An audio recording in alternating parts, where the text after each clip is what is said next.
Hi, everyone, and welcome IAD students and faculty to our first virtual event, Bringing Materials Back to Life. My name is Davina Isaacson, and I'm in my final semester of the MFA program in Interior Architecture and Design at the Academy of Art University. I graduated from the University of Miami with a BA in Math and Psychology and a Master's in Biomedical Engineering. I continue with my doctoral studies in Biomedical Engineering, doing research in orthopedics, biomechanics, and medical prosthetics. And after moving to California in 1991, I worked in sales and marketing for a high-tech startup and then in medical implant sales. I'm a mother of 4, an optimist, and a lifelong learner. I love to travel, hike, and spend time with family and friends. When I stepped into Michael Samet's sustainability class 3 years ago, everything clicked. His class and dynamic teaching style gave me clarity on how to combine my passions in science and design. And since then, Michael has been my inspiration and my mentor. Many of you know him and will be happy to see him on the panel with us today. Michael has challenged me to deepen the connections of my thesis project. And last March, he suggested I attend the Living Future 20. This 4-day virtual conference would change my life forever. Each and every speaker at this conference was passionate about seeing and making global change. I immersed myself in this new green building standard, and in October 2020, I became an ILFI ambassador. I'm now pursuing my lead Green Associate and WELL AP, so I too can use my inspiration, knowledge, and skill set to create designs which are better for people and planet. With all that said, I'm excited to share my commitment and passion with you today. I'm honored to present 2 of ILFI's esteemed ambassadors who are working to make the built environment better, one building at a time.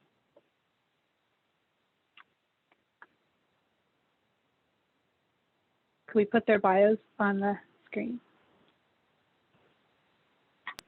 Kristen, feel free to screen share. There we are. Thank you so much. Our first panelist, Kristen Herschewitz, brings her expertise from 17 years of professional experience in the building sector.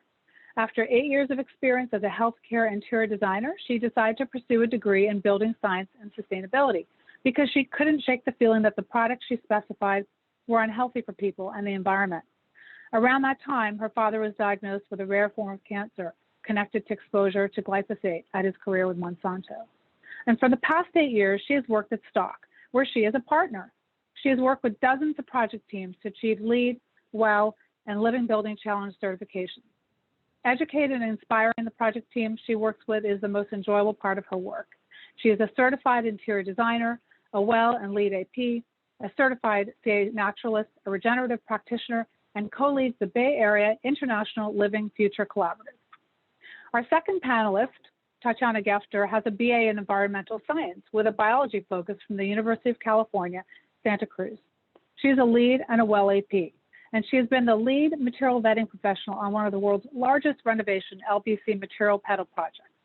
Her material health acuity allows Tatyana to assist clients in navigating the often confusing world of building material health so they can feel confident the materials they're choosing are healthy for their occupants and the environment.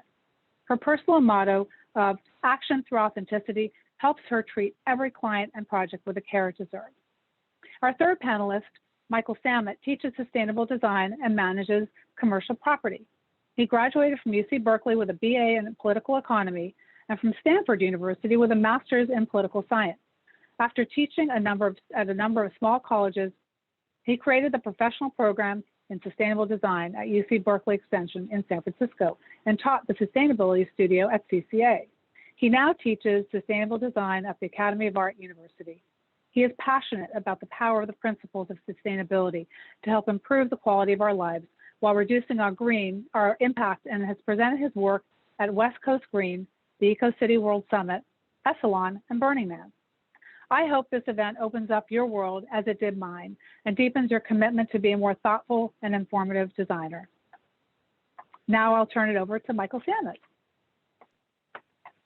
Thanks a lot, Davina. When I started at the Academy of Art a few years ago, we didn't really have the Living Building Challenge at all. It wasn't even around, and we were teaching LEED, and we were having people read William McDonough's book, who basically said, bad design, what was that? Good design. Let's see. I can't remember. less bad design is not good enough, right? Less bad design is not good enough. And that's what I felt that we were teaching kind of less bad design is not good design. And that was our big problem.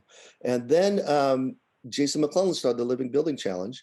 And I think he started as a thought project is what can we do to make LEED better? What can we do to push this forward? What would really good design actually look like almost as a thought project? And I don't think anybody thought at the beginning the Living Building Challenge would catch on because it was very hard and it was kind of an ideal that nobody could really get to. But very soon, people basically said, let's try this thing. Let's try to do it. And that was, a good 10 years ago. And it has really caught on and it is really working. And people like Kristen and Tatyana are putting it into effect. It's getting easier to do. And so I've always said, well, let's get some designers. For a while, I've been trying to get some experienced designers in to show us how to apply the Living Building Challenge. It inspires innovation. That's really its idea, and especially in materials. And it inspires students. Obviously, Davina is such a great example of what happens when students encounter. And in every one of my classes, I've had students who, once they learn about the Living Building Challenge through the ILFI, go, oh my God, this is why I became a designer. I can't tell you how many students I've had that says, once I see this is why I became a designer, and this is the solution and not the problem. And it's inspired things like the declare label and the red list and the just label. All these things have come out of the Living Building Challenge, and it's just really so exciting. And so it's great to have Kristen here and Tatyana here. And I think it's great that the Academy of Art University, has helped set this up, and to the staff and everybody who's helped us with this. And really, our department, especially, and Katie and Tom, has really adopted the Living Building Challenge, wonderfully, and made it available to students. So I hope everybody enjoys what we've been trying to do for a long time. And Davina has really helped us, come together today. So good job.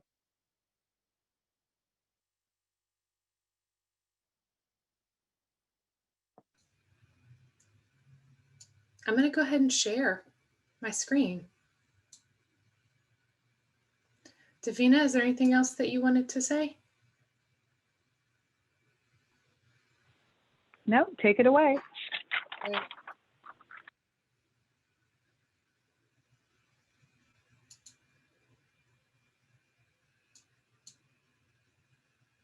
Let me know when it's showing up. I see it. Great. I see it. Okay, I'm going to go full screen. One more step in the process. That's slide 3. Yeah, so thank you so much, Davina and Michael and others. Michael, thanks for that overview. You actually went over quite a few things that we can now skip in our presentation. So thank you. And I want to also note too, Davina, I think your persistence in making this happen is a really good example of what it takes to get a Living Building Challenge project done. Not being afraid to be persistent, and I use persistent rather than annoying or something else, because when you're constantly, trying to be the one that's making something happen, you might be afraid that you're being annoying, but that's exactly what it takes to do something as rigorous and as challenging as the Living Building Challenge. So I think that spirit really aligns, your spirit to make this happen really aligns with what we're going to be talking about today. Thank you. So I am Kristen Herschewitz, and as Davina mentioned, I'm a partner at Stoke. I've been working here since 2013. I started on April Fool's Day, 2013. And the title of today's presentation is Bringing Materials Back to Life, Designing with ILFI's Living Building Challenge Material Petal. And this image is fitting, and I chose this for a reason to match the title. But this is an image in Northern California of the great super wildfires that came through in 2019. And what you'll see on the right is actually there's a veneer company that went in and salvaged a lot of the oak trees that were burned in the fire, and have been able to still use those and plane those and turn them into veneers. And one of the projects that Tatyana and I are just coming off of we used this veneer on most of the key doors throughout the space. It was like a almost 300,000 square foot commercial interior space. So I thought that was a great example of bringing materials back to life, that metaphor, and then also the potential that the Living Building Challenge holds and has to address what caused these super fires in the first place. You know, the decarbonization of the built environment, the deep philosophy built into this applicable standard that that is growing. So I will just wanted to draw all those connections there. So Tatyana is on the call as well. She'll be co-presenting today. This is at a high level what we're going to be talking about. Part one is just kind of an overview, a lot of what Michael said, going into a few more details there.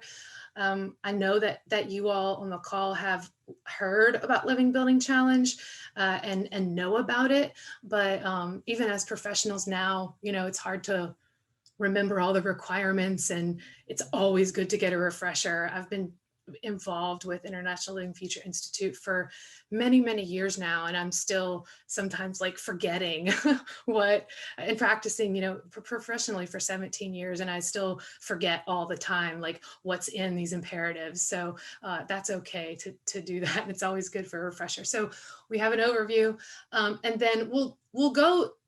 You know, there are many petals in the Living Building Challenge, but we're going to focus on material petal, and we're going to focus on the imperatives within the material petal, and then we're going to focus on a real life, this project that I've mentioned, the process that you go through for selection. If you're tomorrow hired at a firm and they say, we have a material petal project, can you work on it? We're hoping that by the end of this, you will be one step closer to saying yes with enthusiasm. So just a thing or two about Stoke. We're an integrated sustainability consulting firm. We are currently at about 50 people. When I started in 2013, we were about 10 people. 10 people. Our purpose is to boldly catalyze an environmentally restorative and socially just world. And we are continuing to make sure that all of our services that we provide do that. And that is no small task. Requires a lot of hard questions and a lot of messy conversations to figure out how to do that. Our main core areas are sustainability consulting for building certifications, such as the Living Building Challenge, LEED, WELL, FitWell, and others. And then sort of hybrid and customized strategies for companies who are interested in sustainability within the built environment, but a certification system isn't really right for them, but they want to do other things. So we help them along with that process. We also have a large energy engineering team that does energy modeling, measurement and verification, commissioning of buildings, and then we have a sustainable project management arm as well. One other thing that I wanted to say is that if you guys have questions or there's a term that I don't use or that you don't know that I use, please do not be shy to put it in the chat. It's awkward talking to a screen without seeing you guys, but the chat helps me know that you're there. Okay, so shifting gears. Well, this is Stoke at when we used to be able to get together like this. One of the last times we all got together. This is on a big property up in Mendocino. So the International Living Future Institute is the governing body for, it's a nonprofit organization. It's the governing body for LBC and several other programs, which we'll show you. There are other programs. LBC is their flagship program and most well-known program. And their mission is on the screen: to catalyze the transformation toward communities that are socially just, culturally rich, and ecologically restorative, which is similar to Stoke's, if you might draw that connection, which in today's world has never been more important. We are, as you all know, in an extremely important time to make a rapid shift towards living buildings, towards decarbonizing the built environment. And we are on a time frame. We know the time frame that we're on, Architecture 2030, and the leading global scientific community has helped us understand what kind of time frame we're on to meet certain targets for energy use reduction, and both from an operational standpoint in buildings and embodied carbon. So we have 2030 and 2050 goals. We, as those practicing in the built environment, have a very large responsibility on our shoulders to step up to the plate and acknowledge that we are almost half of all global emissions are associated with buildings. The two pieces of the yellow pie are operations, that's about 30%, and then the embodied carbon associated with things like steel and concrete, which are the biggest pieces of that pie. That all is carbon also that is produced from the built environment.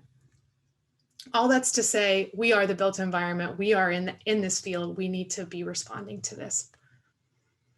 And in the absence of federal law, federal energy code that aligns with the reductions that we need to make as an industry, the Living Building Challenge and others like Architecture 2030 have stepped up to say, hey, like, I know that the energy code, we know that the energy code is not going deep enough, quickly enough. So we're gonna, as an industry, get together and set our own targets and talk to everybody about it and hold conferences about it and share information and try to expedite this shift. Because if we wait for the federal energy policy to change, it's a little too late. Okay, so shifting back to the International Living Future Institute and their programs. As I mentioned, the Living Building Challenge is the flagship program. It was the first program, but from there you can kind of see, so over, can you guys see the pointer there? If I do the pointer, okay, great. So you'll see that they have programs to address a specific particular products. They have building level programs, which there are most of the programs address that building level. Then there's a community level program called Living Community Challenge. And then at the company or organizational level, they have sort of a social justice scorecard for companies. Stoke filled one out, and we have a just label. And I want to point out, you don't have to totally grasp this right now, or maybe you guys already know this, but the difference between the two bands up top, so sort of the certifications versus the transparency and reporting. This is a common point of confusion. I think there's a common thinking that if you have a declare label, that it's a good product. While that's mostly true, it's not necessarily true. There's different levels of declare label, and we'll get into that in a minute. But declare is simply a platform for reporting what's for your product, what's in it. And so you could say, like, you know, I have X product and I have 10 ingredients and they're all really nasty and they're all really bad and they're all on the red list. But you could still have a declare label. It just is a step to report that information. And that's the first step towards, we see that as the first step towards then being able to improve or remove harmful ingredients, just knowing what's in it. And most manufacturers still today don't know what's in their products. Okay, so that, but then you can also have other levels. So declare can be a certification, and you can have what's called an optimized product with a declare label. And then, yeah, over here with the challenges, and then the zero energy, zero carbon, and core green building certification, those are all the actual performance-based or optimized certifications.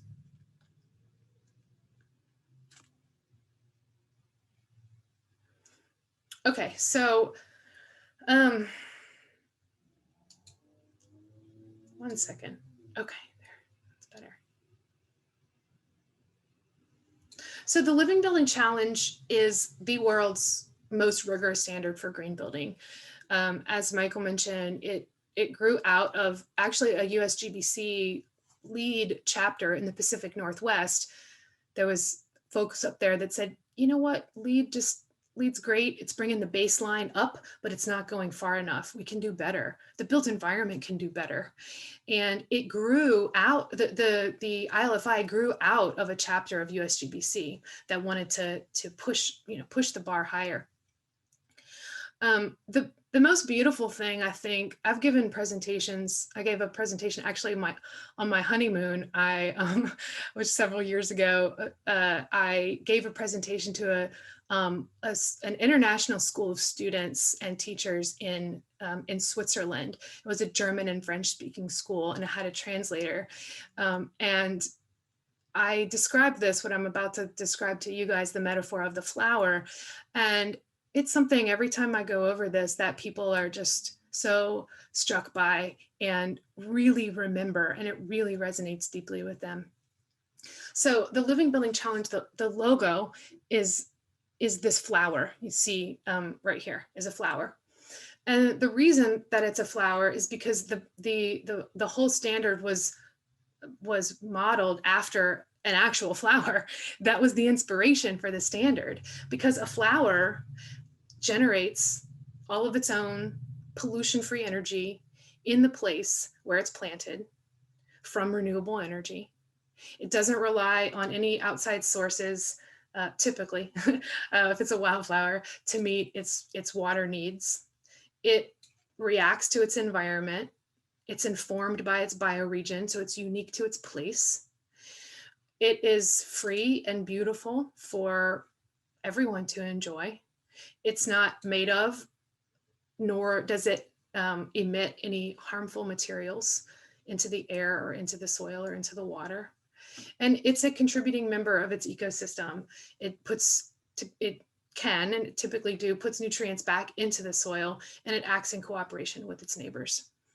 So those simple principles, the folks that started the Living Building Challenge said, we can do that. We can do that with buildings. Buildings should do that. So that's what started the idea.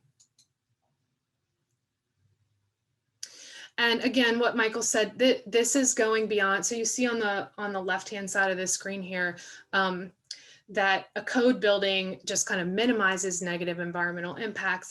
One step up from there, you have a green building. One step up from there, you have a high-performing building. And then moving into this, flipping that a little bit on its head, and I'll show an example of that, which is that we don't want to do just less bad. What does good look like? What does that actually mean if we said this place is going to be better because the building exists here?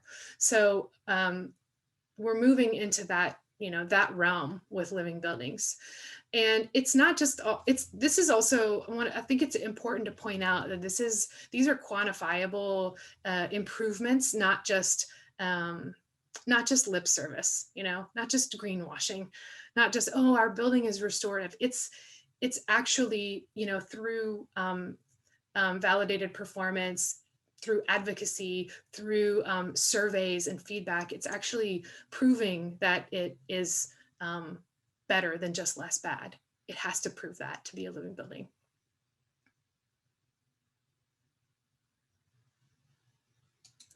Okay, so I'm going to give an example of that. The place petal is one of the petals in the Living Building Challenge. And the whole intent of the place petal is to realign how people understand and relate to the natural world that sustains us, and to create developments that honor, protect, and enhance the story of place. One of the actual first imperative in the whole Living Building Challenge is ecology of place. So up top on the orange, you see that's the Living Building Challenge imperative. And the bottom one is the LEED equivalent of that, the LEED credit. That is, I kind of paired them together because they're aimed at achieving a similar outcome, but they do it in much different ways.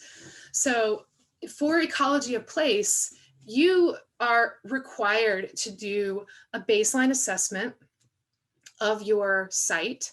You have to look across these, 6 different attributes of ecological health of the site. And then you have to rank yourself. So 1 through 5 in these concentric rings out here on things like invasive species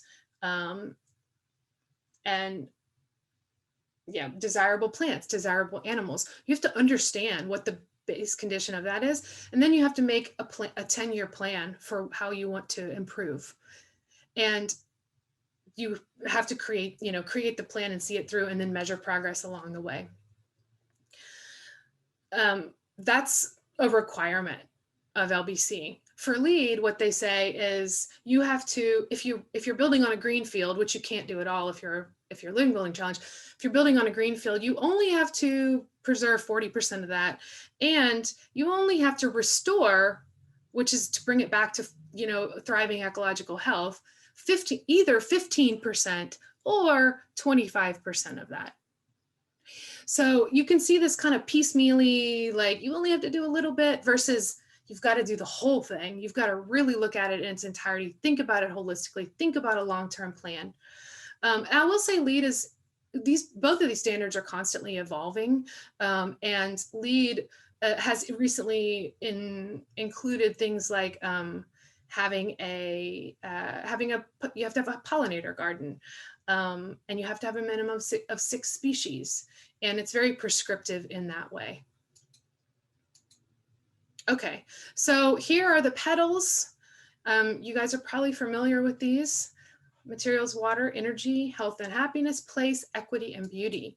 And on top of that, once we dig into the petals one further layer, we get the imperatives. This is where all of the juice is. This is where all the cool stuff is. We are not going to go over all these today, but I just wanted to remind you of what their titles were, because we may be alluding to them. Also on this slide, you guys may have heard this of the UN SDGs, which are the United Nations Sustainable Development Goals. Those are global, 17 global goals defined by national experts, national policy experts across all different realms and fields. And they are, as we work as a global community to work towards reaching the targets and goals that are set forth by the Sustainable Development Goals, a lot more frameworks such as Living Building Challenge and others too are aligning with the specific goals and say, hey, if you implement let's see, material petal, for instance, you will be aligned with, there are elements in there that are required that are aligned with achieving these SDGs. And then also I previously mentioned Architecture 2030 as a major kind of policy focused and practice focused or industry organization that's pushing towards decarbonization of the built environment. So Michael alluded to this. Jason Mclennan was the founder of Living Building Challenge. He's one of the coolest and most approachable guys ever. When he started Living Building Challenge, like it was illegal, like you can't capture rainwater and have people drink it in your building. Like you can't put in black water systems where you can't become a sewage process. Essentially, you're becoming a sewage processing plant at your building. Like you can't do that in most municipalities. It's actually illegal. But if we want to change things, we better break some rules. So he put this, creative vision out there. And we've, as a planet, have risen to achieve it, to actually achieve it. And I think Michael's, I don't know what you said earlier, but imagination as a catalyst for wide scale change, just setting that big, bold vision, even if it's illegal, and then, watching the change sort of happen from there. Now we have almost 600 registered projects across 29 countries across the planet. We have there are 132 certified projects. And then also there's a global network of collaboratives and ambassadors. Okay, I'm gonna skip through. These are just slides that show what living buildings look like. They can look like anything. They can exist in any climate. They are typically educational in nature. And then let's see. Okay, so this one just points to, further illustrates that idea that people who have worked on living buildings have actually helped change policy and engaged with policymakers to change things like water laws so that you can become your own sewer processing plant and have a beautiful on-site black water system. That is sort of in the works in different municipalities across the nation. And as a result of advocacy that is built into Living Building Challenge, we're seeing a lot of this shift. So, okay, two more here and then we'll shift into the materials pedal. One thing that I think is good to note and to keep in mind is that the ILFI has realized that the full Living Building Challenge is not possible for all buildings and all project teams. And the bar was set almost a little too high. So they wanted to make it more achievable to more groups. And they've had a lot of lessons learned from a lot of project teams who have gone through this and heard all that feedback and then incorporated. Now, recently, as of maybe a year ago, they've introduced the core green building certification, which you see in the middle here, which is just achieving these 10 imperatives as opposed to all 20 of them that you'd have to achieve in the full living building. And then a lot of projects end up pursuing pedal certification, which is either water, materials, or energy pedal, and then all the core imperatives on top of that. And then there's also zero carbon and zero energy certification, which deal with operational and embodied carbon only.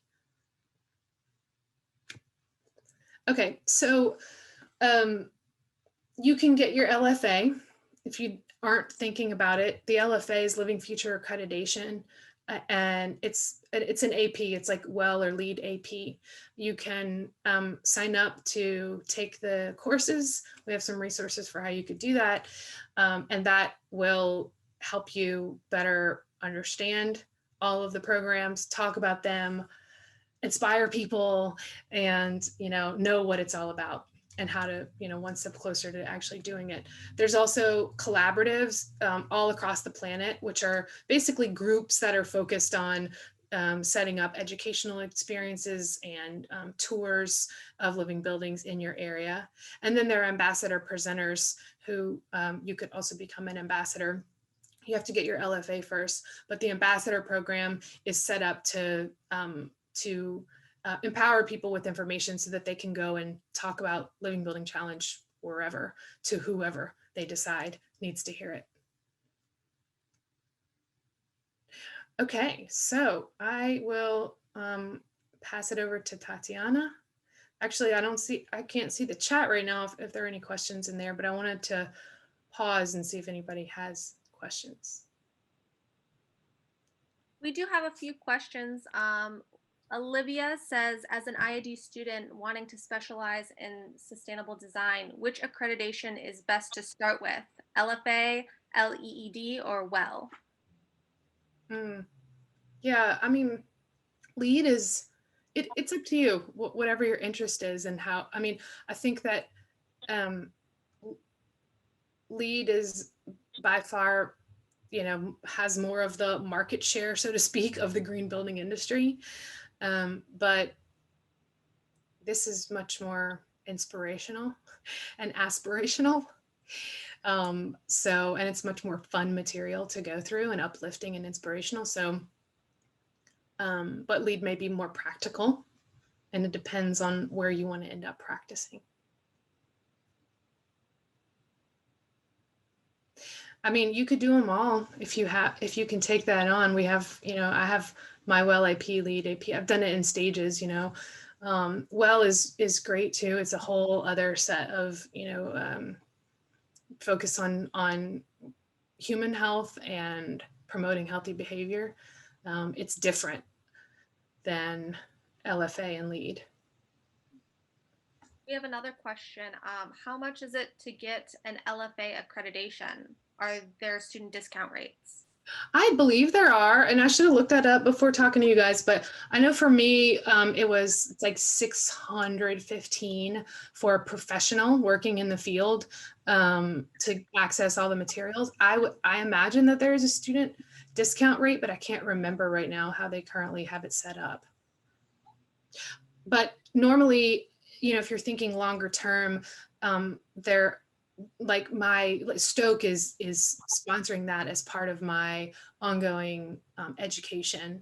All of us get a stipend for professional accreditations. So if you can't bite it off as a student right now, then I would consider, trying to work with your employer to discuss that, because a lot of employers will sponsor your professional accreditations. Great. We have one other question. Is there a continuing education requirement once certified? As an architect, I know there's a requirement. Yeah, you have to do a certain minimum. Tatyana, I don't know if you know what the minimum is, but there are a certain number of minimum programs that you have to attend, but like attending the Living Future conference or other virtual events count towards that. And then you don't have to just do ILFI programs. It's not that brand specific, but there are other things that you can do to count towards your continuing education. It's pretty manageable. It's not crazy like it is to keep your architectural license up, for instance. Okay. And just to add to that, that's would be applicable to any of the accreditations that you get. So if you were to do ILFI, or if you were to get your LEED AP or your WELL AP, all of them have a continuing education component, just because all of these are continually evolving with the market. And so they're wanting to ensure that we're staying up to date with what's out there, the information, the science, etc. So you'll definitely see those requirements for all of those accreditations. That sounds great. Yeah. Right. I don't think we have any other questions, so we can pass it on, I believe, to you, Tatyana. Great. So now we're going to be shifting gears into the materials petal. And we're basically going to be doing a deep dive into each of the different imperatives, their intent, the requirements. And then after that, we'll follow up with basically the process and practical application of pursuing the materials petal. And we'll be sharing a lot of the project experience that we've gone through, a lot of successes, also a lot of lessons learned. This isn't easy, but it's exciting and it's a great, paradigm shift to be a part of. And a quick note here on the background that we chose. So this is an image from the SE headquarters. That is their corporate office in Brooklyn. And we chose it because it really exemplifies the holistic approach taken by the materials petal and the Living Building Challenge. The project pursued the materials petal, and they integrated salvage materials, contributing to the responsible sourcing and net positive waste. They sourced from local artists, contributing to living economy sourcing, ensured red list free ingredients. And above all, it's a really beautiful piece that, the occupants are constantly walking by each day and just integrating that story. It really shows the synergy and holistic approach of LBC. And so the first imperative that we have here is responsible materials. So this is a core imperative touching upon something Kristen had gone over earlier on. So if a project doesn't want to pursue the full materials petal, they are still required to pursue imperative 12, which is responsible materials. We like to think about it as the materials petal light version, since it draws a few different strategies from the other material imperatives. Is pursuing the full material petal, then this imperative doesn't need to be pursued. So going into what exactly encompasses this imperative, so we're drawing the requirements from imperatives 14, 15, and 16, which we're about to do a deep dive into. But just to highlight one of the differences, so for imperative 12, where you might only be required to do 50% of wood that needs to be FSC, salvaged, or responsibly harvested, in imperative 14, which would be required if you did the materials petal, that threshold would increase to 80%. So now we're just going to jump into each of the different imperatives so you understand what's required out of the materials petal certification.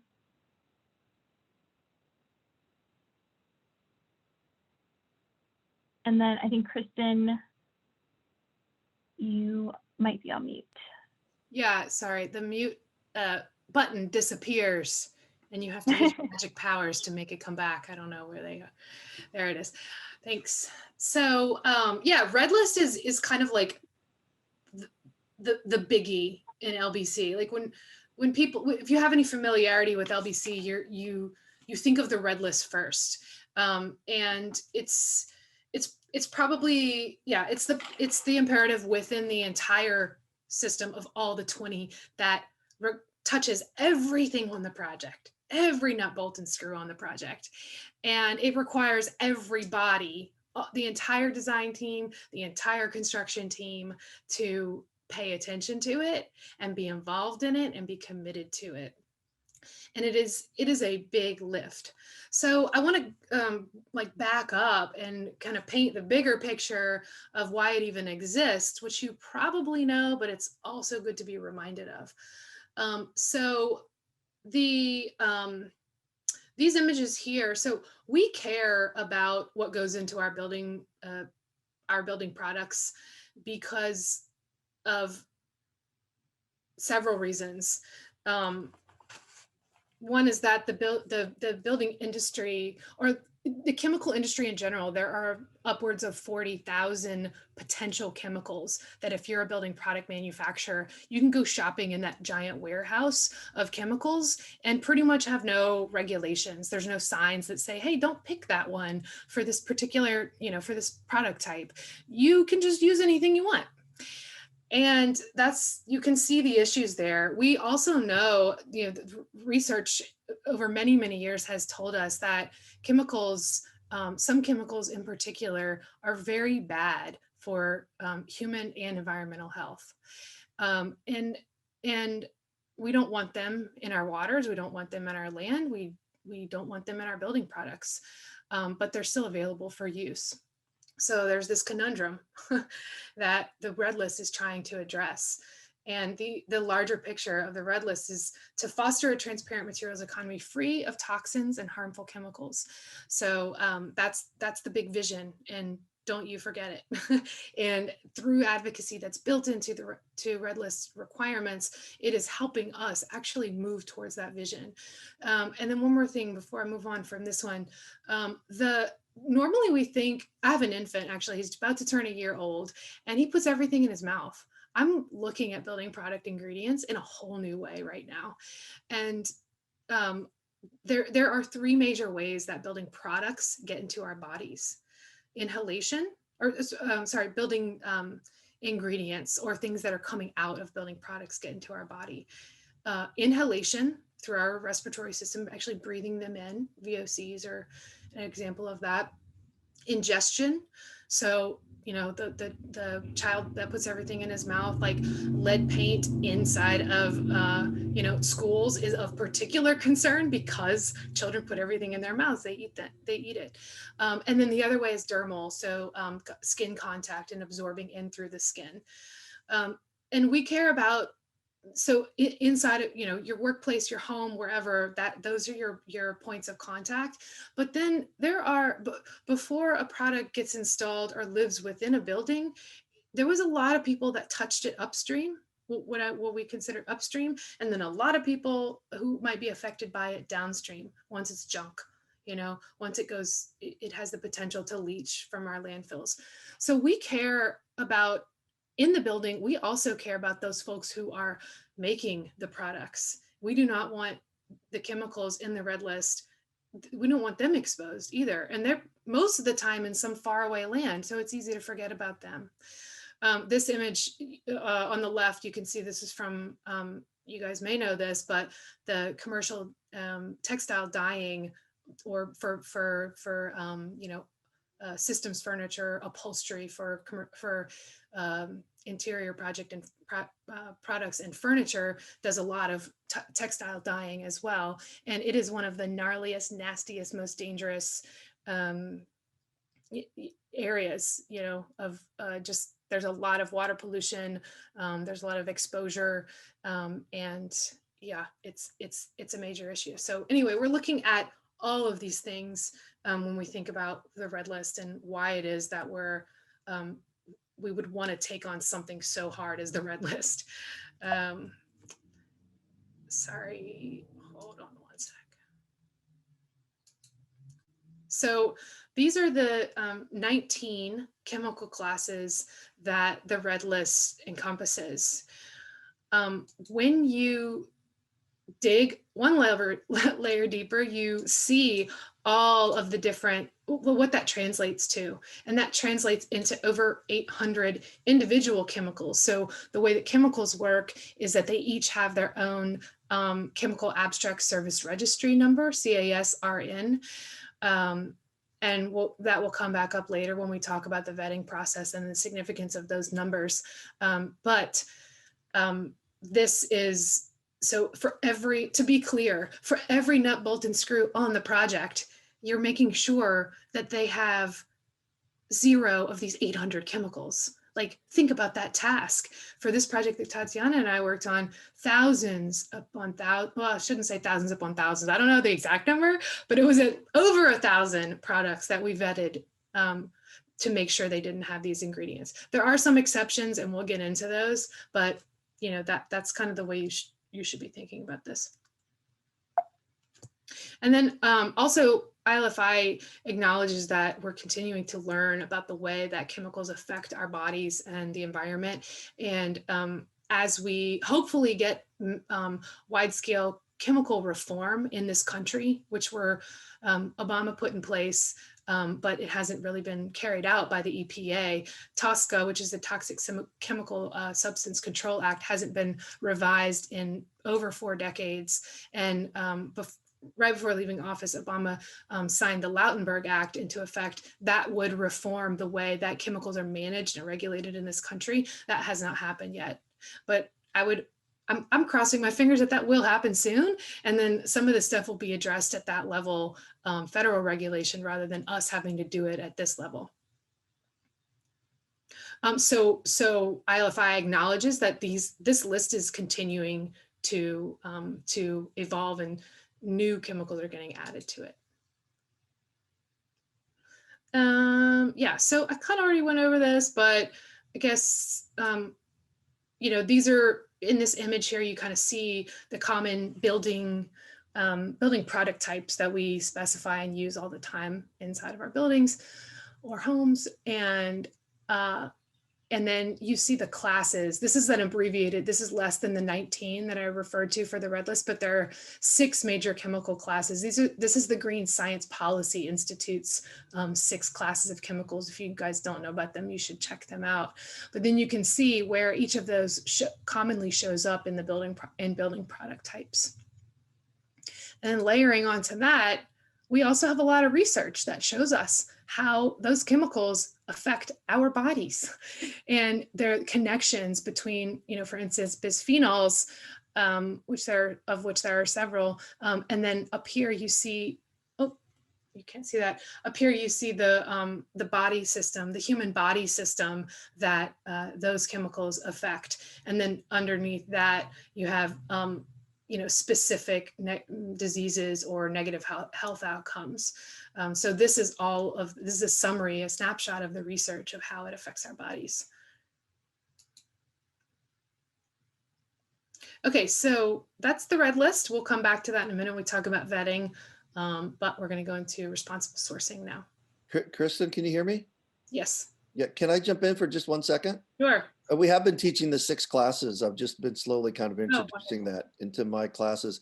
And what's great is also this is also an example of the precautionary principle, because they're not really saying that every single chemical in that red list will make you sick, right? And even some exposure to it is okay, and LEED allows some of that, right? But what we're saying is we're going to exert as much precaution as we can because we're not sure. So the red list is basically saying we're not going to allow any of these things in there because we don't know. We're going to take precaution to make sure we don't have these things in there, even though it's not guaranteed or even that all that provable that they will make you sick. And then what's wonderful about those 6 classes that you listed is we can say that any chemical that is kind of in those 6 classes are going to be questionable, and we want to phase those things out too. So the whole point is we're shifting the burden of proof from us saying this is making us sick to the manufacturer, where you have to prove that it's safe, right? And that's just so the red list is a wonderful way of putting that precautionary principle into action, and it seems to work really well.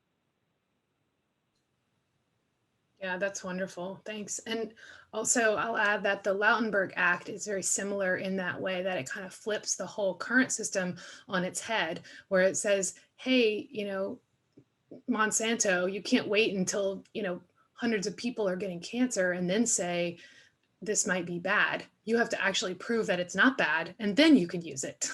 So you have to do the research. If you're going to make a chemical, you have to show us that it's not bad. Again, that's not in place yet, but that, federal level policy, I think, is very important to see really widespread change with chemical management.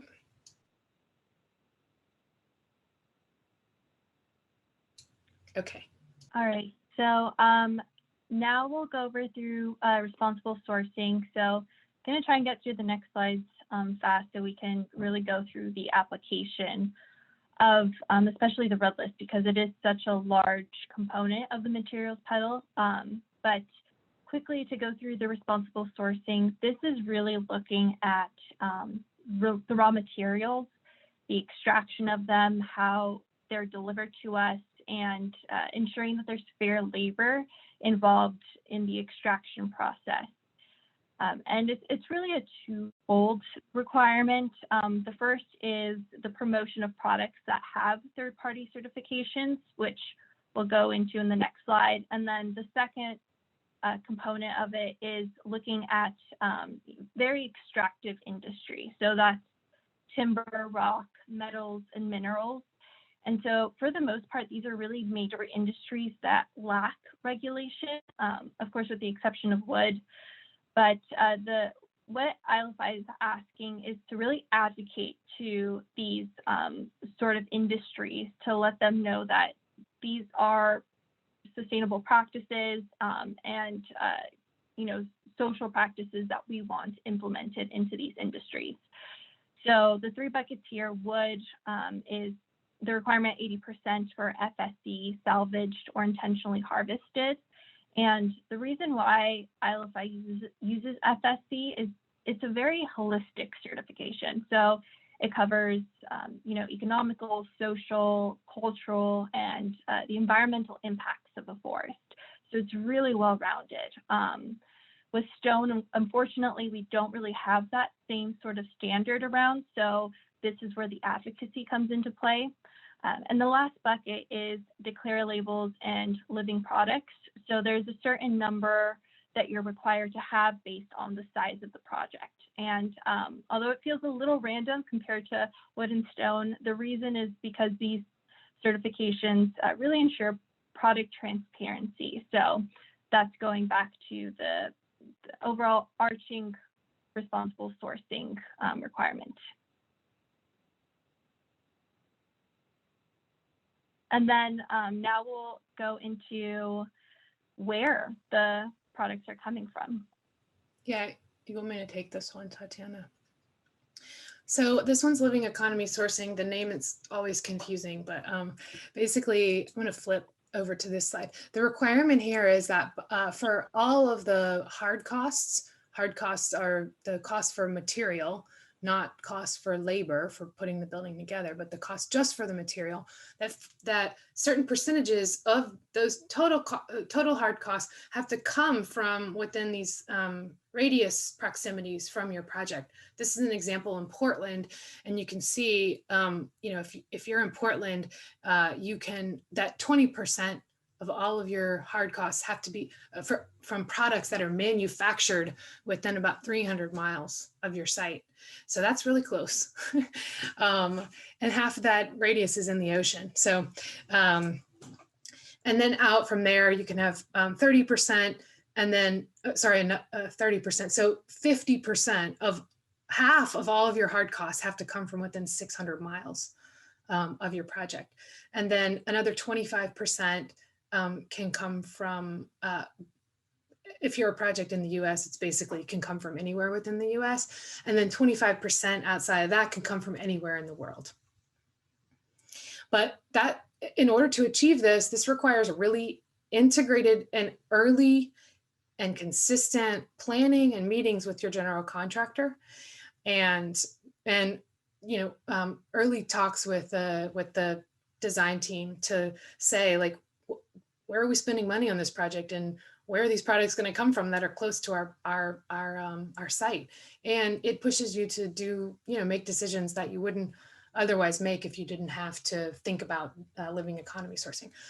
So I want to go back for a sec to this slide, because this is a really cool example. So I mentioned that it's the denominator there is the total hard cost for the project, but ILFI also lets you include in that cost artisan cost. If it's a, they let you include the labor cost if it's a highly specialized and artisan component of your project. So this project that you're seeing is Charleston East.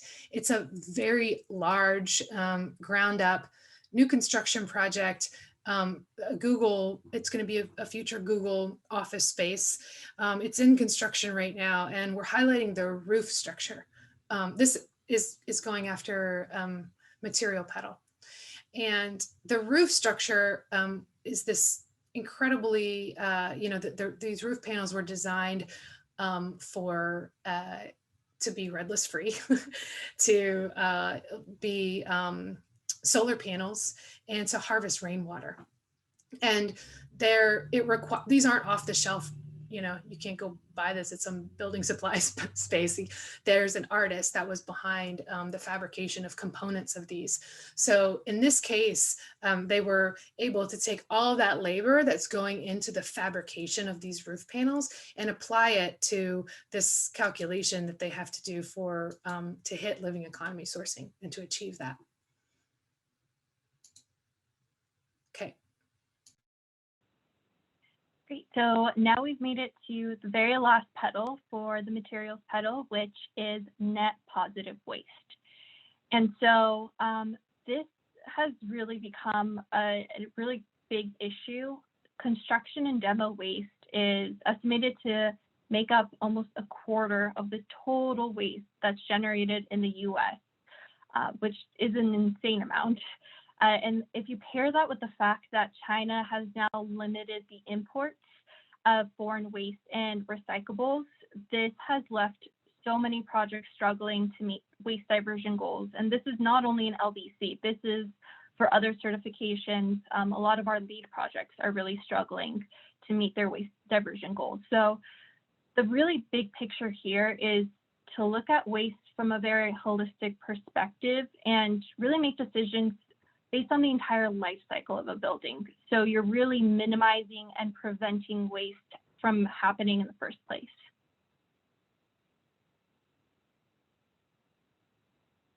And then next slide. So then the way that we accomplish this is through a conservation management plan that you see here. And basically, this plan really involves all team members. So we're not just looking at the contractor during the construction and demo portion. This is involving the design team who's going to be procuring the products, This is going to include the operations team, who is going to handle the storage and the collection of the consumables and the recyclables. And it's also going to involve the management team, who needs to create a plan for reuse of the building at the end of its life. Of course, we want these buildings to stay up as long as possible, but these are all the things that need to be considered as a requirement. And in addition, there is a requirement for salvage materials. And this is a really difficult item because this isn't an industry that exists. You really have to seek out salvage materials. And that's something that we struggled on this project, since it's one salvage material per 5,000 square feet. Given the largeness of our project, we needed to get 30 salvage materials, and that required a lot of creativity and thinking from the design team to understand, A, where can we get these, and B, how do we fit it into our building where it doesn't feel like we're just pushing it in, but it actually serves a purpose. And another great example of this is the Kendata building at Georgia Tech. And so this project, pictured at the very top, they used a lot of salvage materials on their project. And that second photo that you see there is pine joints that came from one of the two original buildings at Georgia Tech. So this is way back from the 1880s, which is incredible that it was still around, and they salvaged it during a renovation that took place in 2016 and integrated it into building stair treads for this new building. So a lot of, historical importance there, and just incredible use of material. So now that we've reviewed basically all the imperatives, we're going to now move into our experience working through the materials pedal. Thanks, Tatyana. Yeah, I wanted to mention just one other thing. Well, two things about waste.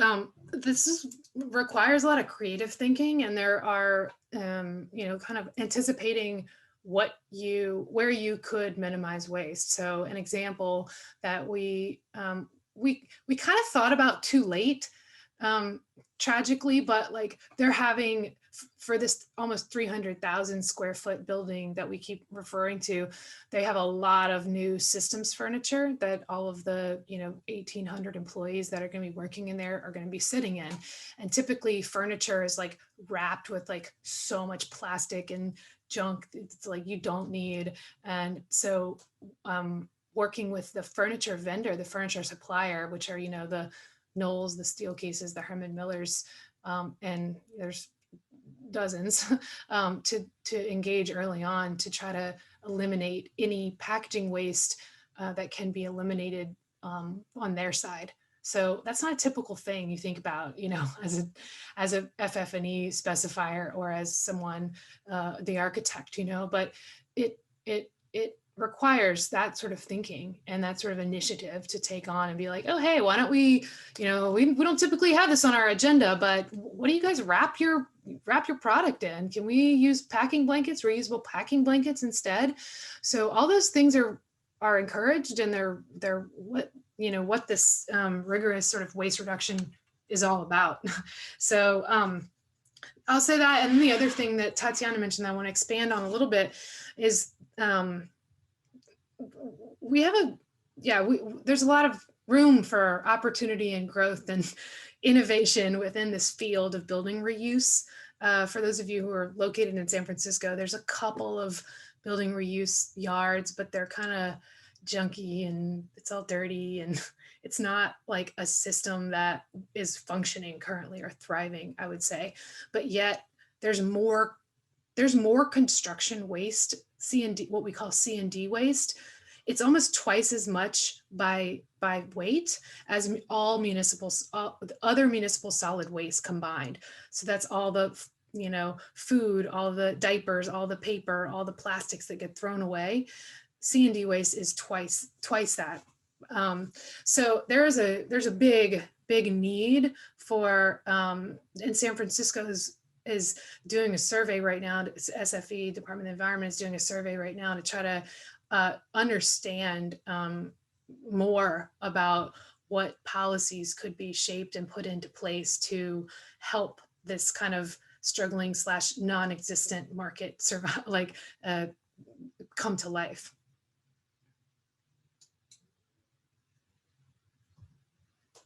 Okay, so we're going to move into, so this is the project that we have been referring to. It's not fully built, so we don't have final construction photos. These are renderings, and it's called 237 MPD. And yeah, these are a few renderings of the project. It's an existing 2-story building, and they huge floor plate. Like if you sat in the middle of that floor plate, you'd be like 60 feet from a window, which is like, you don't want to do that.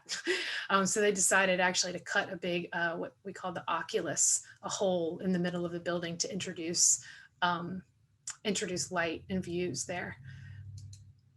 And then they, yeah, it also was a stormwater retention area too, and just a beautiful space to be.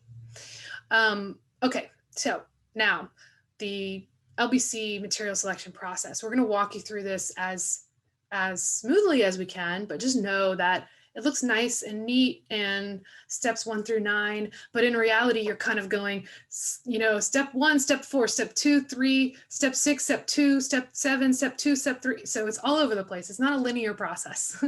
But I'm just going to read the, there's a lot of text on this slide, but I'm just going to read the big, we wanted to make it fun, so we made these all A's. So hopefully you can remember that with the alliteration. So number 1, align with requirements and accept the challenge. Number 2, assemble an abridged palette. Number 3, acquire information with help. Number 4, aggregate data. Number 5, add in. That's add in LBC language into your contract documents. Alternatives and adjustments, address anomalies, accountability, and advocacy. So actually, I'm going to stop just for a sec because I want to do a time check. I'm not watching the clock at all, so I don't know where we are. Can somebody help me with that? Yeah, no problem. We're at 4:09. Our stop is at 5. We do have a couple of questions. Oh, sure. Yeah, let's do that. Sure. Is there an economic metric to LBC? It appears there is a significant investment to meet LBC with consultants and research time. Measured against potential cost savings by site-produced energy and overall savings realized with lowered building operating costs. And then it goes on to say clients will want to see a positive ROI to go down this sustainability pathway. Yeah, excellent. That's true. And we have to make that case all the time, and it's not easy. Energy and water sort of have been shown and are shown to pay for themselves if under the right circumstances and in the right climate, or have a reasonable payoff. Materials, it's not that way, you know. What are they? There's a term for this. The effects or the benefits are not going to hit the company's bottom line necessarily. Now they might. There's a lot of metrics that we can use with happiness, the employee or building user happiness, retention, performance. You know, you actually like think better and produce at a different level and are more creative when you're in a healthy environment, which is dictated by the materials that you choose. But that's not always an easy calculation to make or one to prove. So we often point to the research and show that there is a lot of research that has that connects human health and building user health with an organization's bottom line. But that model kind of breaks itself when you get outside of like a commercial office where you're just measuring those numbers based on productivity. A lot of folks, there's a big soft cost, so consulting costs for Material Petal. And I will say that a lot of the organizations who end up pursuing Material Petal either are the big organizations who can afford it, like Google, or environmental there's a lot of LBC projects that are environmental education centers or schools who have specifically fundraised successfully to pay for consulting costs because they were so taken by the mission and the alignment with their own organization's mission that they said, we know it's more money, but we're going to do it anyway, and we're going to fundraise to do it. So we work with a lot of clients who get their heart set on it and then figure out how to do it. And the other piece I will say to that, actually Stoke has a white paper called oh my gosh, I'm forgetting it right now. Tatyana, chime in. The financial payback of high performance buildings, which is super useful to understand some of the things I was talking about earlier about the payback of healthy buildings. And you can dive into that. But I will say, and Michael alluded to this in his introduction, that as more people and as more manufacturers are, and as the process that is put in place by Living Building Challenge is working and the materials market is transforming, prices drop. You know, the microchip wasn't affordable. You know, the solar panels weren't affordable. And there's a lot of things that can shift affordability. But what I see happening in the last like 5-6 years is that as more manufacturers come on board and understand their responsibility to change what's in their products and how they make them, it's no longer like they can't charge a price premium, or they figured out how to do it more economically so they can lower the cost and pass that on to project teams. So we're seeing that happen more and more. And I expect that hopefully it's like, you know, you have the early adopters and then you have kind of the laggards. But we're in that space somewhere in the middle, like headed out of that phase of early adopters into sort of mainstream. And that's when you can see more, tools and products that are available to lower the cost of something like material pedal. But unfortunately, there's no easy answer. Can I chime in a little bit here? Sure. Yeah. Yeah. So there's kind of two parts to it. One is to lower the negative impacts of our materials. And some of that's like using less waste and making sure there's no toxic chemicals in there. There's a whole nother aspect of creating positive aspects with your materials, more on the biophilic design and even the wellness. And we'll maybe cover that in another session next semester, perhaps, if we can. But there have been some really good studies on both well buildings and biophilic design buildings. There's the Economics of Biophilic Design by Terrapin Bright Green. There's a number of studies out there. They're showing, again, as you said, productivity is really where the return on investment is, right? Some of this really nitty gritty with lessening the impact is just really about doing the right thing, and people care about that. And that's what they're doing. Yeah. Fantastic. Also, I added a link to the Stoke papers, the financial case for high performance buildings, which does a really great job of illustrating that the actual cost link to a lot of these wellness initiatives that you can put in place in your buildings, which really have a high return for the occupants in the space, which at the end of the day, I think that's the most important part. Are the occupants benefiting from this? Are we benefiting the environment? So definitely take a look at that and reach out if you have any questions. Yeah, thanks. And also all of the papers by Terrapin Bright Green and their reports are worth checking out. They have a lot of really good stuff. Focused on cost. So, okay, so I'm gonna take us back into the presentation.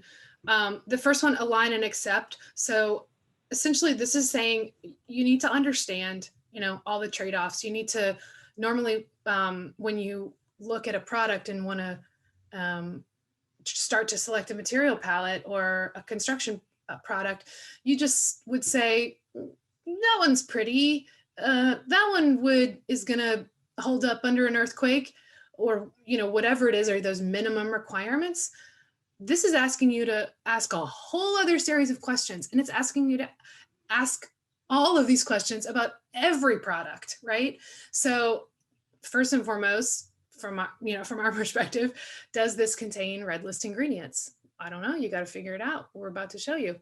Does it meet performance criteria? You can't put ceramic tile on a gym floor. Where was it manufactured? Is it close enough to my project site? Could I get this salvaged somewhere? And if so, where? How do I start talking about asking that question? Does it meet indoor air quality requirements? So it can't negatively impact indoor air quality, which is something we're not really going to touch on today, but part of Living Building Challenge. Does it meet owner and design team aesthetic desires? Yeah, it might meet all these other things, but it's ugly.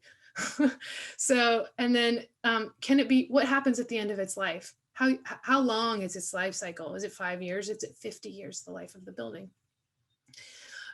So all of those things you have to hold at once. And then I say accept the challenge, because this is just that. It's a challenge. It's not a cakewalk, and you have to be bold and step up and say, yeah, these are, like Jason Mclennan did when he made this thing, step up and know that it's not going to be easy, but you got to keep going through it. So, and take all the responsibility that comes along with it. Okay, Tatsi. Great. So the next is assemble and abridged palette. So the biggest lesson here is just simplify. Reduce the number of products that you're putting into the space, because the less products that you use, the less vetting that's going to be involved. And this really brings in a lot of creative thinking into the design process. It pushes teams to remove a lot of finishes that, they kind of default to in spaces, and makes them rethink, okay, is this actually a necessary additional adhesive that I need to add? Or can we strip it down? And also makes you really consider the reuse of products in the space. So in our project, we unfortunately did not follow this principle. So this is a really great lesson learned. There's a lot of unnecessary materials, which translated to added cost, which translated to a lot of extra hours spent researching products. And so this is a really big lesson that we hope to pass on to you. And so this kind of drives into the next one, which is acquire information with help. So once you've gone through the exercise of stripping down your space and understanding, okay, so these are the materials that we're working with. A great tip is to really use existing lists that are out there. So one great way is, consultants like Stoke that have experience on other Living Building Challenge projects typically have a collection of database with products that they used on projects. So that could be, they could provide a list of things that would be approved for use. ILFI actually has some published lists on their website, but just a word of caution that these are from previous versions of LBC. So you want to make sure those products meet the latest version. So we're in version 4 right now. And lastly, take advantage of a lot of these great databases that exist. The Declared database is a great place where you can find a lot of compliant Declare label products, which, get an automatic green light. And also working with the manufacturer sales rep and see, maybe there's some products that you default on, but you can talk to them and see if there's an LBC compliant option that exists that you just weren't aware of.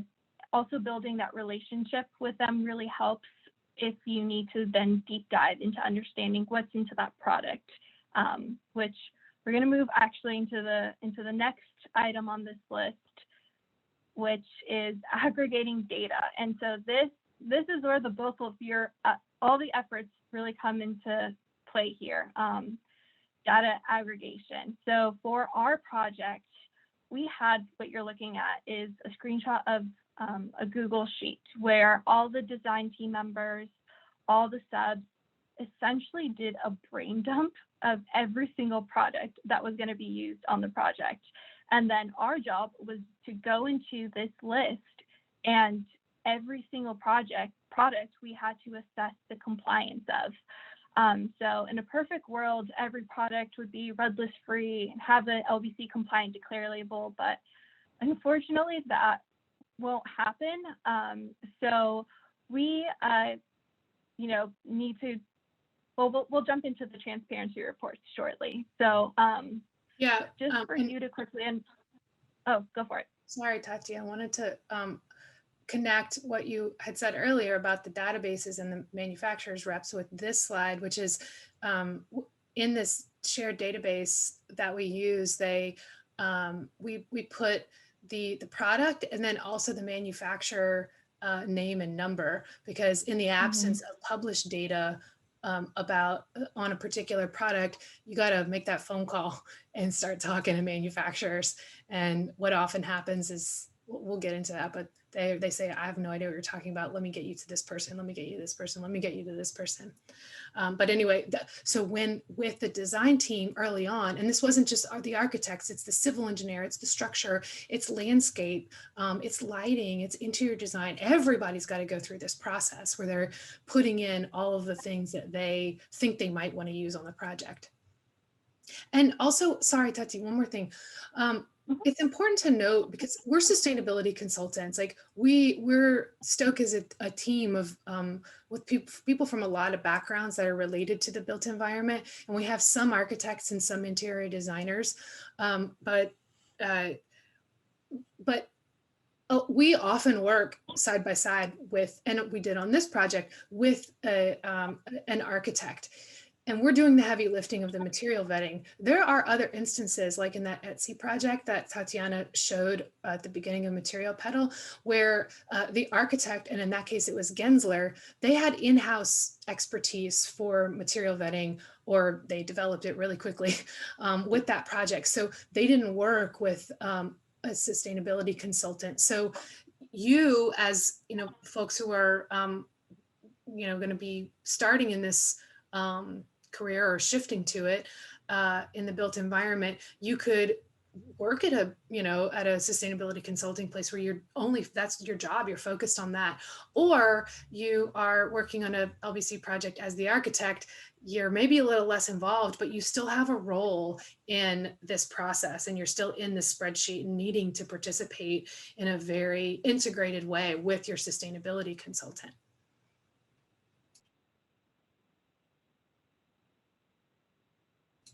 Okay, I'm going to go to the Twinkie slide. Is that okay? Yeah. Okay. Yes. So these are actual Twinkie photos. And so the reason we wanted to showcase this is for you to understand the degree to which we are analyzing the material ingredients. And so, looking at this Twinkie, backing up really quick. So for Living Building Challenge, they require you to look at the material inventory down to 100 ppm.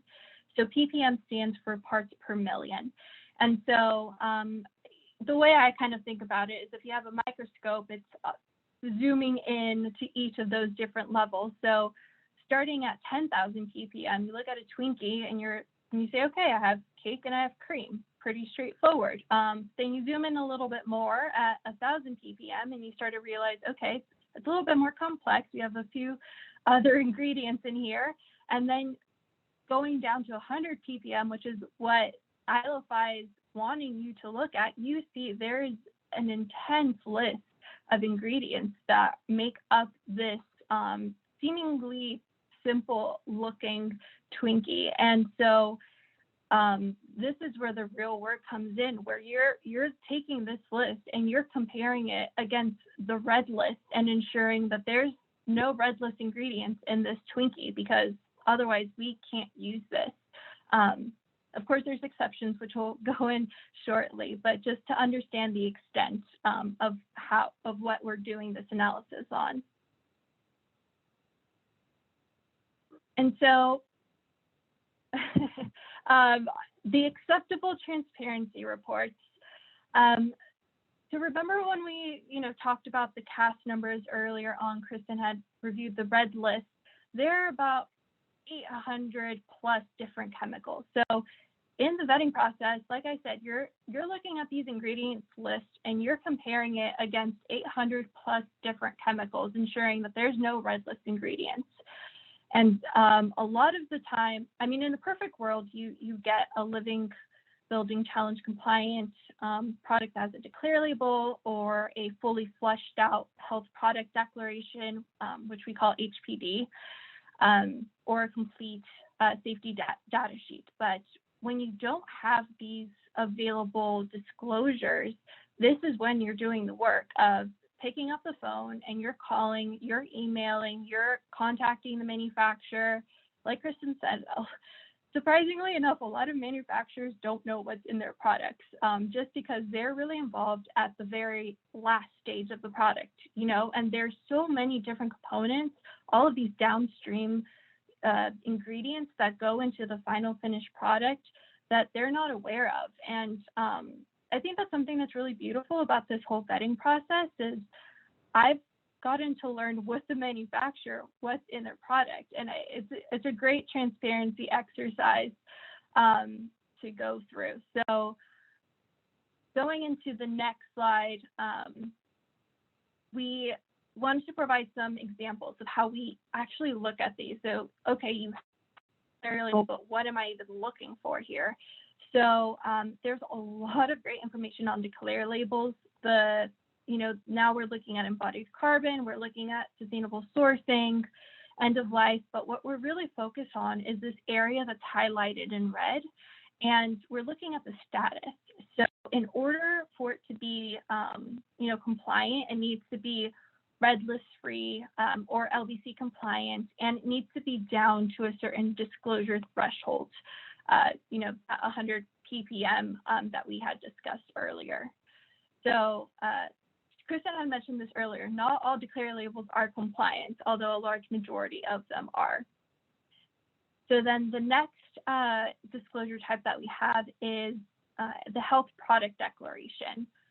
So this is an HPD, and the way that you can think about it is similar to a declare label. They publish basically the material ingredients. Something to note here, this is a version 2.2 and evolving. The next iteration, which will be version 2.3, is going to be more aligned actually with the Living Building Challenge, and they plan to specifically call out the compliance factors of all the different chemicals within a product. But we highlighted basically the main things you're looking for when you're looking at an HPD. So the first is going down to the thresholds, has to be down to 100 parts per million. You need to know the nitty gritty of what's going in there. The next section at the bottom is must link to a functional website. So this is just ensuring that this is coming from the health product, repository. It's not a made up photo edited version. Then the next version, or the next component is characterized, screened, and identified. They'll have these 3 different line items, and you'll want to make sure that it's checked yes. And what this basically means is that the entire ingredient list of a product was actually assessed when this health product declaration was published. And then the last little section is published and expiration date. You want to make sure that this isn't expired and that you're looking at an up-to-date version of what's in a product. That's something we've actually run into on projects of expired health product declarations that aren't accepted. And then lastly, which is the biggie here, is checking that the CAS-RN numbers, which Kristen had alluded to earlier, and making sure that those numbers are not on the red list. The pro tip here is to download an Excel version of the red list that you can do a quick Control F. I think I mentioned that earlier, but it really comes in handy, especially with more complex products.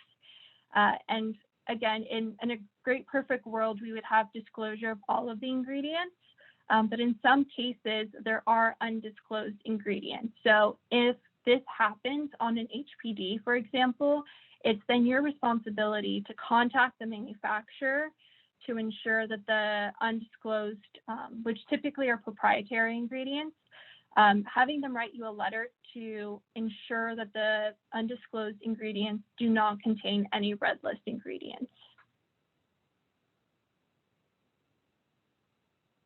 And then lastly, so this is an example of when there's no information online and you're picking up the phone, you're emailing the manufacturer.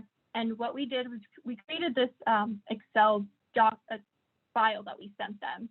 And we basically said, give us all the information you got on the chemical composition of a product. And so here we look at the Papco gypsum, and gypsum is typically a really standard common product that you see in buildings. But when you look at the ingredient list, you can see that there's 12 different components that we're working with here. And each of those different components then need to be analyzed against the red list. And even here, you can see that they had a proprietary ingredient. So we had to take it even a step further and then work with the manufacturer to get a letter saying, we certify that we don't have any red list ingredients in that proprietary ingredient. Yeah, and I'll chime in and say a couple of things. If this sounds insane, it is insane to do this. Like, I mean, this is what makes it the big, challenge that it is. I'll also say that once you get the expertise, like once you really get into it, like the learning curve is so steep. It's just like the facade of a building. You're just going straight up. And once you get the hang of it, you start to see all these names and you maybe even recognize some of the numbers. And you could recognize names that sound like big, scary names, but oh, that's nothing to worry about. That's not on the red list. I know that. And then also another thing, it's kind of nuanced, but the registry numbers are important because sometimes a chemical goes by like 4 different names, the street names or whatever you want to call them, but that registry number gets down to the chemical, the composition of that chemical. So sometimes it's called different things and it can be confusing, but you got to look, that's why those numbers are so important.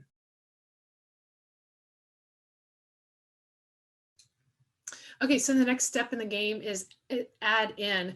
And this is something, this is kind of obvious, but it really should be pointed out that in your contract documents, which are your construction drawings and your specifications, that's what you produce. your design goes into those contract documents.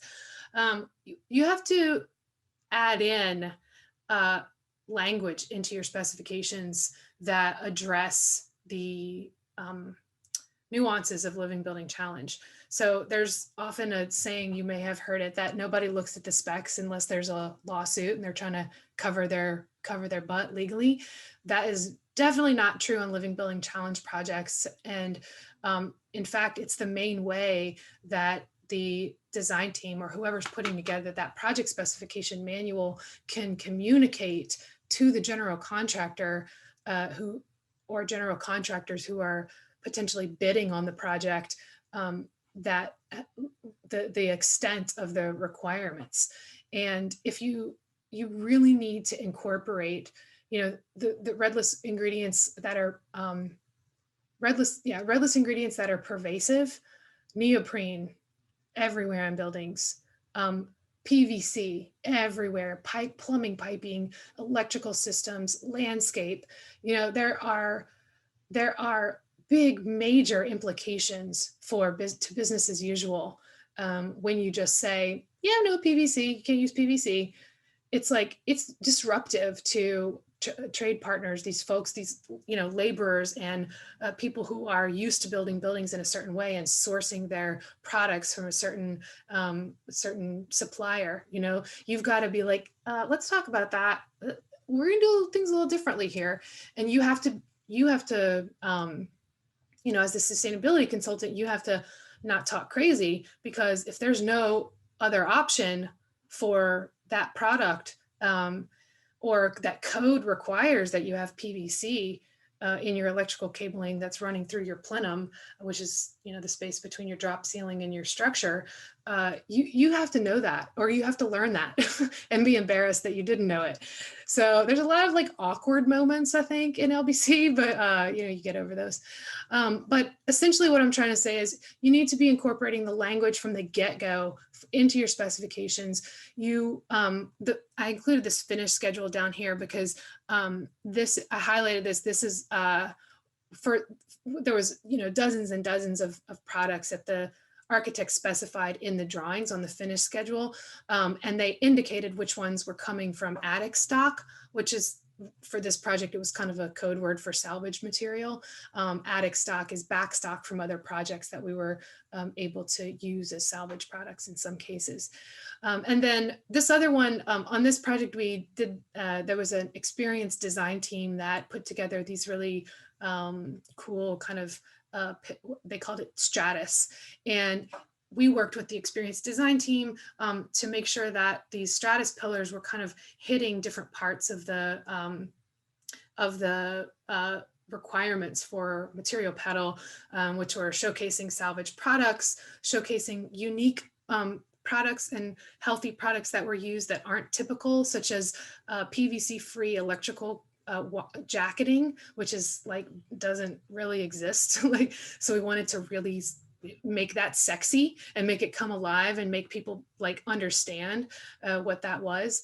And then they also, it was also, yeah, they had education about the project, and it was part of the meeting the project beauty petal too. So it did all those things, but yeah, these are the drawings that went along with that.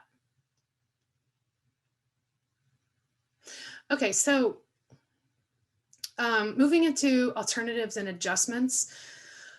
This is, so basically like this keep calm and carry on is like a really good motto for this, because so you're going to do a lot of work, or as the architect, you're doing a lot of, you're looking through all these filters you need to look through, you're identifying red list products, you're getting the green thumbs up, you know, that this is good, it meets all the requirements. But then, you know, this project was a long project, several years long. So by the time something, you know, made its way to finally being purchased and procured by the contractor and their trade partners, you know, things happen on projects, like the design change, like the client came in and said, the owner of the building came in and said, oh yeah, we're going to scrap this. We're not going to do a lab. We're going to do a maker space. No, wait, we're going to do this. We're going to do that. That has all kind of repercussions that, you know, we have to still vet that new design. Budgets change, products aren't in stock. They discontinued products. Lead times for certain products are too long. They fail after installation. We had a case, unfortunately, where we pushed pretty hard for a red list free coating, I think it was, for a floor or a wall panel system, and it literally started flaking off in the field. And we had to figure out how to address that. So anyway, remain flexible. You got to keep going through the same process that we just described kind of over and over and over again, once with the design team, and then again with the construction crew and the trade partners who are kind of, in a lot of cases, they're purchasing what the design team has specified, but then they're also adding a bunch of other stuff that they actually know they need to do, that they need to bring on the project to install or put in place whatever it is that's specified. Because the architect only specifies so much. There's a lot that goes into a building that the architect or designer doesn't directly specify. That's why your specs are so important. Okay. Should I pause? Are there questions, or should we keep going? We had one question earlier. I think it might have been answered. Has ILFI partnered with Materials Bank?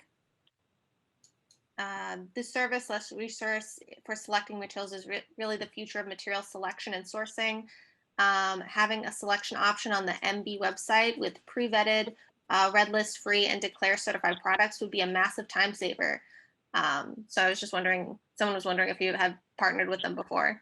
It's possible. I do not know that. I don't know Materials Bank at all. I know that there are different databases out there that try to aggregate all this information in one place. Like there's Red to Green, and then there's Mindful Materials, and there's different ones, but I'm not familiar with Material Bank, so I'm not sure. I will look into it. Tatyana, do you know? No, it sounds familiar. I want to say that they have partnered with Sustainable Minds. And if that's the case, that's a separate like third party that aggregates basically all of the different certifications of products. There are so many certifications out there. So I want to say Materials Bank, Sustainable Minds, all of these different platforms work to bring all of those certifications into one platform. But my understanding is that the only official ILFI platform is the declared database for their products. But to Kristen's point, we'll double check on that and let you all know. I had a question about, do you ever work with Pharos from the Healthy Building Network? Is that something that comes into play? So we did actually have conversation with Pharos, especially in the very beginnings of the red list vetting process. And it was helpful to some extent, but I think because it is just, it's a little bit more helpful for the manufacturer when they're creating some of these disclosures, such as an HPD or declare. But I think it was for somebody who is doing the red list vetting, it's not the most user-friendly, I would say, platform to use to really understand, I guess, a product's red list ingredients. It's very, very chemical heavy, which of course is what we're looking for, but it wasn't really meeting our needs. So we used everything out there. We used Red to Green. We used, Sustainable Minds. We used manufacturers. So definitely keep looking out for these, because I think that these are also constantly evolving too with the market. And so I know we're constantly staying up to date with advances in each of these different platforms. I had one more question. It's because we're always pushing third party, independent certified, but is declared kind of first party? Is that what is declare basically the manufacturers coming out saying we're red list free? And is that something that's been a problem? And is it really first party certified? And then has there been any problem with companies actually not being all that truthful? That's a great question. So you'll notice in the new declare thing, I have a little sticker at the very bottom. That's that orange. I know it's a little hard to see, but that says third party certified. And so I wouldn't say caught on, but they've realized this sort of lack in between a declare label where a manufacturer is submitting all of their information saying, hey, this is all of my ingredients and I'm red list free, and then pay the money to get a declare label. Now they're really pushing for this third party verification where they're saying, okay, now submit it to somebody to verify this. And so that is, I don't know any particular cases where they've caught anybody cheating per se, but they did start to address this by now having a declare third party verified. That's great. That's a big improvement. That's great. Thanks. Definitely. And you actually also see this with HPDs. They're starting to, HPDs are the same thing. You submit your data and then you have your HPD, and now they're pushing to have manufacturers actually go through that third party process. So now I think we can just jump back into where we were with number 7, anomalies. So red list is a challenge. As you can see, there's a lot of components that go into it. And in a perfect world, we would have the perfect red list free building, but that isn't the reality, unfortunately. And ILFI recognizes that. And so there's a lot of different pathways and allowances that they allow based on, project experience and, just market analysis. At the end of the day, we're looking for transformation of the market. And so I think that they've just identified those areas where progress still needs to be made. But we have different exceptions, for instance, code requirements. You can see that with the lead in plumbing fixtures. The littlest amount of lead is still allowed to be in plumbing fixtures. And then another one that it's a little complicated, but we used a lot was due diligence. And the essence of this is if you have a product that's very, specialized, that you do the vetting and you find out, oh no, I have a red list ingredient, but this is a very specific product that I need to use on my project.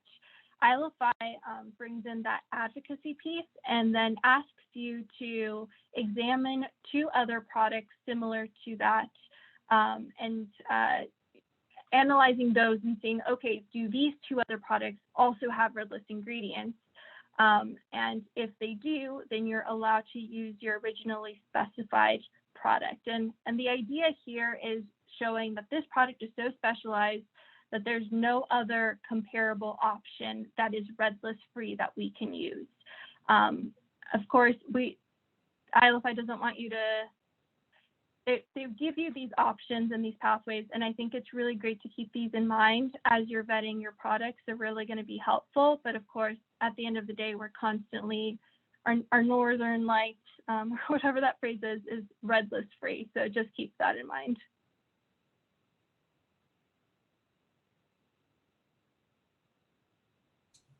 Do you want me to do this one, Kristen? I can take it. So the accountability piece translates to the submittal phase. So this is really important to review submittals. Even if someone's not trying to sneak in a product that hasn't been previously vetted, it happens. And so what you have to do as an architect or as a designer, the design team is at the time when the trade partner, whoever it is going to be working on, installing that landscape system or building the structure of the building, they're submitting these packages of information to the design team to review and to approve. And that at that moment is when we, as the sustainability consultant, have to go in and read through all, hopefully it's 20 pages, a lot of times it's 200 pages, and fish out the products out of there and say, okay, like we've gone through this whole process to set it up for success. It was in the specs, it's in the drawings. We've worked with you to identify what it is. Now that final piece of the puzzle is submitting it and making sure it's what we all thought and what you said it was going to be. At that time, hopefully in an ideal world, it all goes smoothly and we're like, great, approved for use. Sometimes it's like a record scratch, like, wait a second, like you're using this, you didn't tell us about this. Where did this come from? We need more information. And so those were kind of the fire drill moments, where someone forgot that they needed this screen or this scrim or this, shim or whatever. And we have to vet those things too at the last minute. And in the submittal process, you're able to provide feedback and comments. And what you see here is an example of, yeah, Tatyana, maybe you can speak to this because this was your document. Hi, Kristen. I just want to give you guys a 10-minute mark, okay? Thank you. Okay, great. We're right on time then. And we can maybe take some more questions or have more discussion. Yeah, so to Kristen's point, at this stage, we kind of thought we were all on the same page about what was going to be ordered, what was going to be installed. But as you can see here, this is just the first page of all of the comments we provided back on a submittal where we were flagging all of these items that weren't called out before. And I think it kind of speaks towards really understanding systems with products, for example, so you might find that, okay, this product is compliant, but then all of the accessory components that go into it, like, are there additional adhesives or coatings that we didn't know about? And a lot of the time the plumbing engineer was like, oh, I didn't even think to put that on the list. Like, I didn't think that was important enough, or didn't even, forecast that. So this was kind of like that very last check for us to, raise some flags and say, actually, no, this isn't red list compliant. We can't move forward with it, or, finding alternative products.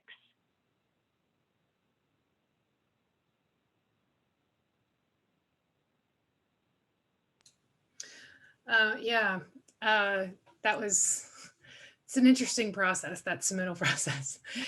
And it takes a long time too on big projects. So the final piece in the process is advocacy. So we've mentioned advocacy several times throughout the presentation. There are different forms of advocacy that are specifically required, and that you have to show that you performed it. So here's an example, so through due diligence, part of what you are doing is performing advocacy and encouraging product manufacturers to disclose their ingredients, or to go the step further and understand what's in them and try to remove those harmful ingredients. And the advocacy can be, there's a minimum requirement for declare product advocacy. So essentially reaching out to product manufacturers who maybe have red list, who met the requirements. Actually, I'm saying that and I think I'm wrong. So it is to products that were allowed to be used on the project through an exception or through due diligence that has a red list ingredient in it. And then you're advocating for them to go through that declare process, or some other transparency platform, which we mentioned, like the HPDs. So that's a key part. And that's kind of actually, we're not done with our advocacy piece for this project, because it can kind of come towards the end, but that is what we're seeing is really shifting the market, is like having these conversations and explicitly asking manufacturers to do this stuff. Like, once you get a tap like that we are their clients. Like, as the architect, you're the sales rep's clients. But once they get an ask from their client, they're going to remember that and then pass it up the chain usually and react to that. And then also there's the advocacy piece to the raw material extraction industries that you need to perform as well. And there's a couple of others too, but I won't go into those. And I believe that, I'm going to run through these really quickly. So these are our final slides, and that was wrapping up the process. This is how it felt a lot of the times. What are we doing? Why are we doing it? Are we changing anything? Is anything happening? This is one example. This is actually not our product. This is from a Hathaway Dinwiddie project that a colleague shared with us, but this is tracking one product, and just the emails back and forth of like how difficult it is to track down information you need. This is the nice, neat, beautiful, simplified flowchart for how we were going to work with the contractor from the beginning, our first engagements with the contractor to get this all to happen. It was really, it's really beautiful, really straightforward. And then I put this slide in here because it felt exactly like this, where it was like, yes, in an ideal world, that's how it happens. But in actuality, when they started asking questions and informing me about how they work and their process and their whole list of questions as the contractor who was responsible for delivering a living building and building one, we were like, oh no, there's a lot that we didn't address or haven't thought about. We got to remake our flowchart. So this was the other end of that, that nice, neat, flowchart here. So anyway, we have also some lessons learned, which I don't think we will go over. We can maybe share that out when we share the presentation. And we also have some resources in here for what we talked about earlier about how to become, how to get into the ILFI human ecosystem. So we'll conclude, and we will have some chats or have final lingering questions. We don't have any questions currently, but if any of you guys want to put that in the chat, go ahead, and I'll be waiting. It was good that we kind of answered questions as we went along and took some breaks in there. Out of the stuff that came up, we great. I also want to say that both Kristen and Tatyana kind of represent exactly the kind of people you always meet in the sustainable design field, who are very generous with their time and very open source and obviously committed and diligent and relentless and engaged. And so it's just wonderful. Whenever we run into people who are doing this kind of work, the people are always just absolutely wonderful and helpful and willing to help other people. And it's always a little scary though, isn't it? When you really tell people how hard you work at creating a red list free project, isn't it?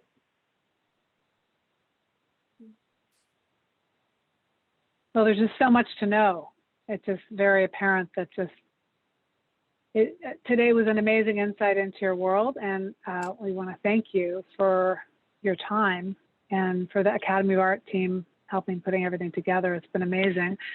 I hope this ignites the curiosity and the passion of other students and faculty to kind of dive into the Living Future Institute and everything, all the various challenges and labels they have to offer, and to become a little bit more comfortable with the using materials and understanding materials and not being afraid to kind of look into what they are made of and speaking up and being able to use things, materials that are healthier for the environment and for people, because ultimately, it's our health and our happiness and our environment. We have to keep it on a good trend for sure. So thank you. Yeah, thank you guys so much. Feel free to, you can share our contact information if anybody wants to contact us directly. We are happy to have more conversations. And perhaps in the fall, we could go forward with a little biophilic design and wellness and some other aspects. Yeah, that was a whole That would be great. Great. All right. Thank you, everybody. Kristen, thank you so much. Have a wonderful. Thank you, everyone. Have a wonderful weekend. Everyone stay safe. Y'all too. Thank you. All right. Bye.